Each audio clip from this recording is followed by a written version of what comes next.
Hey, welcome to Songwriter Night. I'm your host, Todd Burge. I'm standing here in front of the Adelphia Music Hall at the Galley, our sponsor.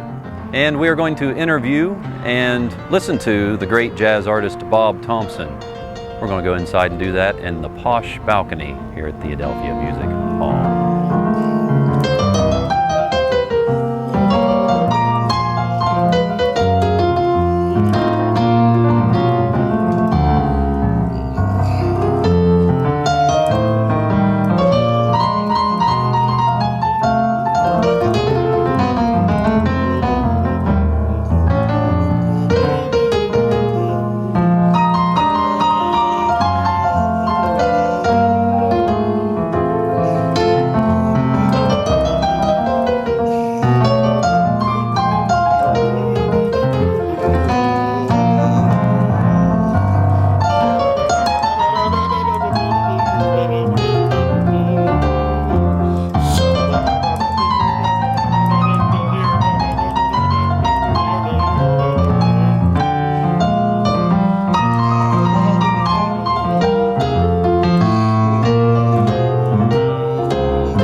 Great. I'm good. Oh, man. That was great, Bob. All right. All right. What was that? That's called the Queen Street Blues. Queen Street Blues? Yeah. That's one of mine, right yeah. On. Yeah. Queen Street Blues, damn. Queen Street, I wrote that in Martinsburg. There's a Queen Street in Martinsburg. And it was one Sunday morning, and we were doing a mountain stage, and I needed a song to play on the show. So the theater was on Queen Street, so I said, all right. Pressure. This is the Queen Street Blues, yeah. Fantastic. When you write tunes, of course, the new CD "Smile" is with the Bob Thompson Unit, your band, and Yes. when you're writing songs, do you consciously think about this is for the band? Do you have a method of that sort, or is it less? Yeah, it varies, Todd.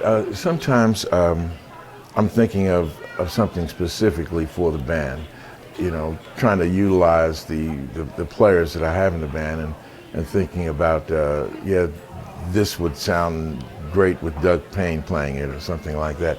And then sometimes it works differently. Most of the time, I'm away from the piano when I get an idea, because I find that if I sit down at the piano and say, all right, I'm going to write a song, my hands end up falling into the usual patterns, and I do some of the normal things. So a lot of times I get ideas while I'm driving or something like that, or sometimes I hear melodies in my sleep and I wake up and I remember it, and then I just have a little recorder where I will go and record it immediately, and then later come back and work it into a song. But I try to just capture the moment, the thought, the general idea. I noticed on your CD here, this new CD "Smile" with the Bob Thompson Unit, that there's some co-writes on here as well with the band members. Do I mean, in your practice space, do you hash these out, or I mean, I know there's probably various ways that these come about. But. Right. There's one song, "Feel the Heat," that I wrote with John Ingram, my bassist, and that just came about one evening when he was at the house, and we just decided just to fool around with some ideas, and that's what came about there. Sometimes somebody will come in with an idea already formed, and then it just needs another section, or it needs a little additional music, and so we'll work together on that, and that's how that comes about. But for this particular recording, I ask everybody to bring in an idea. So Tim Quartz brought in a song, and then Doug Payne, there was a song that we had recorded back in the 80s called Firstborn. And that particular tune Doug wrote when his son was born. So it was really his firstborn, and that was the inspiration for that particular song. Just, speaking from to songwriters in general, do you have any tricks? Some songwriters talk about tricking themselves into inspiration. Daryl Scott talks about that some. Do you have any? I don't know. Maybe like anybody, I'm guessing that there are times where you're more creative than others. Or do you have anything that you feel is a surefire way to get you inspired and in the groove to write a tune? Is it? Yes, for me it's pressure. if I know that I need something and there's a time limit, that seems to work for me when I know, okay, I've got to get something done, and then it just happens, and it usually happens pretty quickly.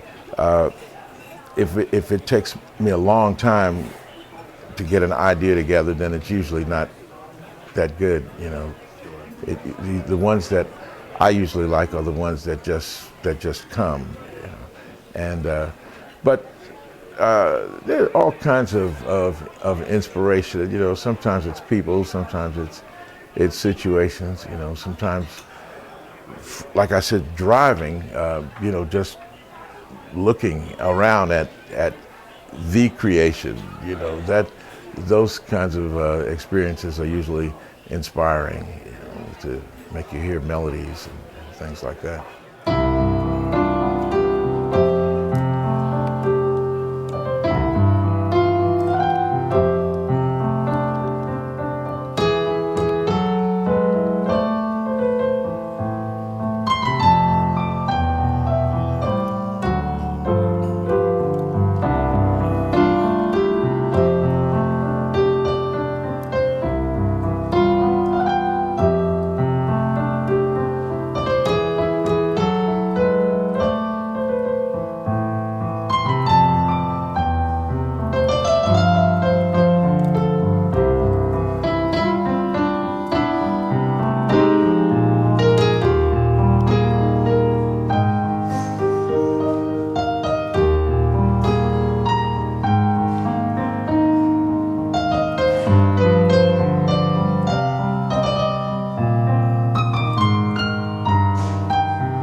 So that's this is my love song for you from the CD Smile, and I see here it also says wedding song.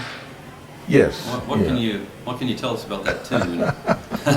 Well, you know, I like romantic songs. I like to write love songs, and so this one, I don't know, just came to me, and I thought, wow, this would be a nice song for a wedding, you know, because on occasion I get to play for weddings, and I'm always searching for something a little different to play. Yeah. And so, you know, for this particular CD, since it was all about music that makes you feel good, there's nothing that makes you feel better than a wedding. You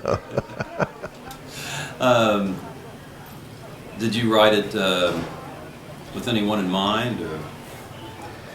No, there wasn't a specific person in mind. No, when I wrote it, it's I don't know, the melody just came to me, and I just took it from there and let it flow where it wanted to. Well, one final question.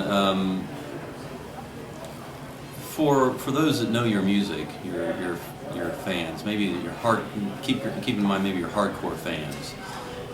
How might you surprise them with somebody that's influenced your music or informed your music, an artist that they might know that wouldn't be likely? Well, normally, you know, people that know me know that I was influenced early on by people like Oscar Peterson, Bill Evans, you know, Herbie Hancock. Those things would be normal, but I'm influenced now a lot by people that I hear on Mountain Stage, which is music that is totally, in most cases, outside of what I normally do. But just the exposure to see how other people approach their music and different kinds of melodies. Actually, we get people from all over the world, so I'm influenced a lot by people like that. You know, Bruce Hornsby, other folks like that. There's, you know, that sound has kind of crept into some of the things that I do. Well, thanks a lot for being on Songwriter Night. It's been great talking to you, Bob. All right, Todd, my pleasure.